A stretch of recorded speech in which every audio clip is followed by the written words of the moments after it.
Roads?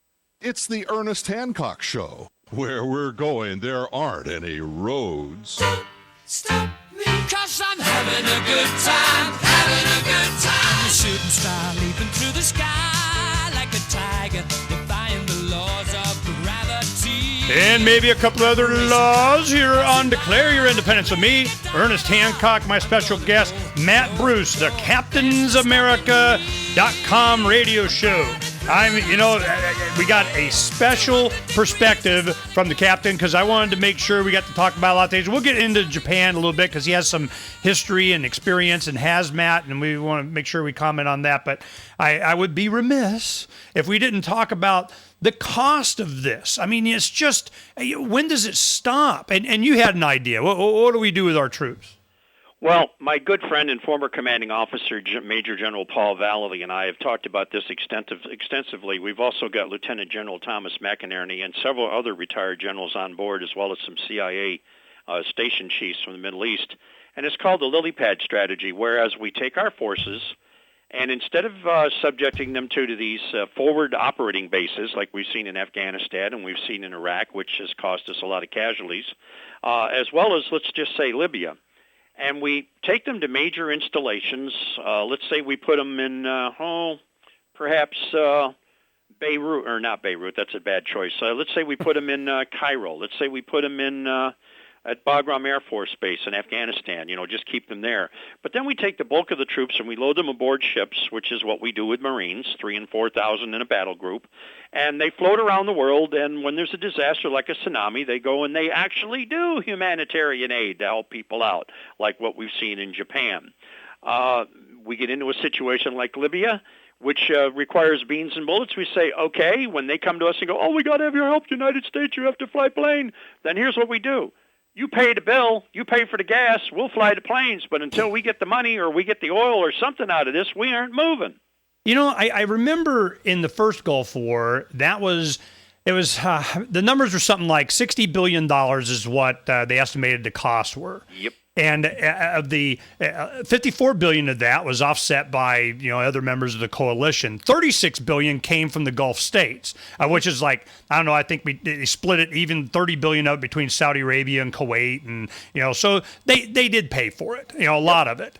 And I'm going, okay, so that just makes us, might as well be Blackwater. I mean, you're mercenaries. You're for hire. Well, fine. Go start your own little army and, whatever, and base yourself off of Madagascar or something, But the thing is that it's my tax. I mean, it's not how much it is. It's the principle of they put a gun to my head and took half a penny from me to go and do these things that is totally outside of the promise they made me with the Constitution.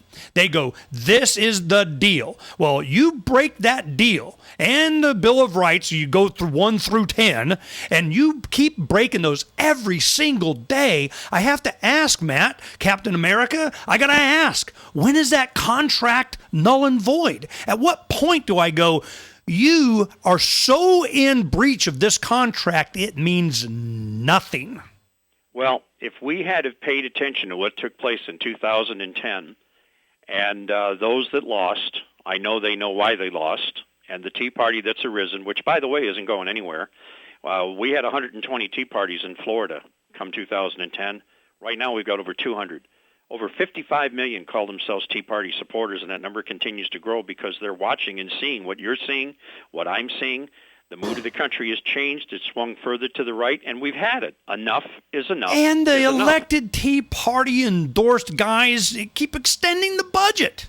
Some of them. They're going to keep spending. The majority, not some, majority. 54 guys in the Congress out of 81, 54 out of 81, which is 2/3 of the ones that got elected that have been toeing the line. And the leader of that group is from my home state, Alan West. Now watch him for what might happen down the line in 2012, because I'm not going to say never, but this guy could definitely emerge on the national scene. My thing is, I seriously, I'm like still voting. I mean, is that where the cure is going to be? It's going to come from that. We look at Obama gets in on an anti-war rhetoric.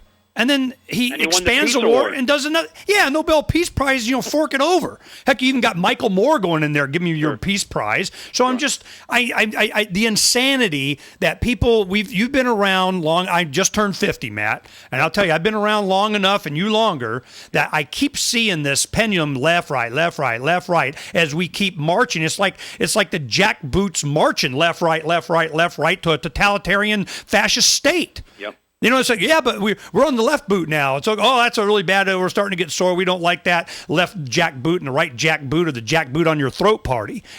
So here comes the Tea Party, and I'm going. The first thing they start doing is we're going to take $100 billion. You know what I did? I had a guest. They go, let's take a look and see. It was Charles Goyette. He goes, let's see how long it takes for them to spend, add to the debt that $100 billion. Less than a week. Yeah. So I'm going, and that accomplished what? It's rhetoric. It's BS, man. We cut $6 billion, and we wound up borrowing $72 billion on the same day. It's over. Figure. It's over. To think that we're going to save the dollar is to be naive. But here's the thing, Ernest. We have the control. The Americans, everybody listening to this program right now has the control. They have their one vote. And that one vote is very, very, very important. You've got to vote the bums out. You've got to go back to American constitutional practices and policies. You've got to understand that there are some people that are doing that and some people that aren't and never will. And how in the hell Harry Reid ever got elected again to the Congress or to the Senate is totally beyond me, although I do know that he bought his way through the Casino Workers Union to get the position. That's why I always say still voting. It's never produced what they promise. And I don't trust electronic computers, counting votes. I don't trust the system that's there. You know what we're going to do? We're going to create a government, use this Constitution that has the power to tax, the power eminent domain to take your property, the power to regulate commerce. Then we're going to give the power to one of the branches to determine whether the other two branches, took your stuff or violated the Constitution or the Bill of Rights or not. We get to judge it ourselves. And then, we're going to have elections and we're going to count them and we're going to use where it's like the military industrial new world order empire is going to be in charge of you having your voice and think that you're going to have a voice that's more powerful than theirs when they control the whole process. It's naive to think that. And so I deal with this love-evolutionary thing, this culture of youth that has risen up and said, look, we know we're not going to get Medicaid, Medicare, Social Security, but you're going to have to tax the living snot out of us to promise the elder citizens that they're going to get theirs. And we are going to have no life for the foreseeable future on this promise you gave them. What about us? And let me tell you what happens. You have a revolution, and it's sweeping the Middle East for these economic, we can't feed ourselves reasons. And to think that it's not going to happen in the U.S. and talk about 2012 election cycle when the U.S. dollar is going to be quantitative eased into freaking oblivion is to be uninformed. Do you think that the dollar is going to survive to 2012? I'm hoping it will survive till 2012, but we've got to take the bull by the horns, and those people that are working with us in Congress, working with us in the Senate, people need to get on the telephones, they need to telegraph, they need to email, they need to fax, they need to do everything they can and tell these people, hey, you work for us, we don't work for you. You need to do what you got elected to do, or we are going to vote you out. And I will tell you that every time I pick up the phone and call Washington and tell them I'm a Tea Party member, they start listening. So they don't do it. We're $100 billion, yay! And then they spend it. The Tea Party freshmen in the Congress are doing it. There's 1/3 that isn't, but I'm going to tell you right now that 1/3 that isn't going to be around in 2 years. Oh. They're not going to be around. You can understand, Matt, from my perspective, Sure. having been involved in this a long time, 20-something, since 88. Mm-hmm. I've seen this cycle over and what the promise is. Yep. I've been through the Perot days, United We Stand in 92, followed by Contract on America. Larry. Pardon me?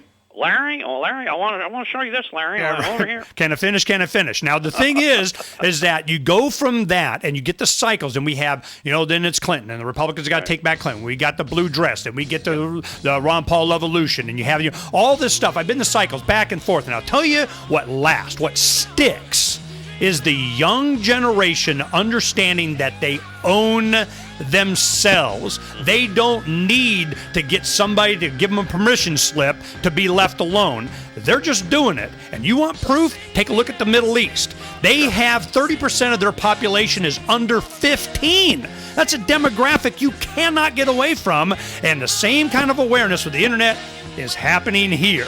So it's we got to be prepared. I mean, power to you, man. Go keep the Bic lighter on the feet of these congressmen over there to do what they say they're going to do. But I'm not waiting on them to give me my freedom. I'm just doing it. Yep, gotcha. Hey, thanks for coming on, Matt Bruce, thecaptainsamerica.com, doing the work, keeping informed on the troops there, and sharing it with us. Thank you, Matt.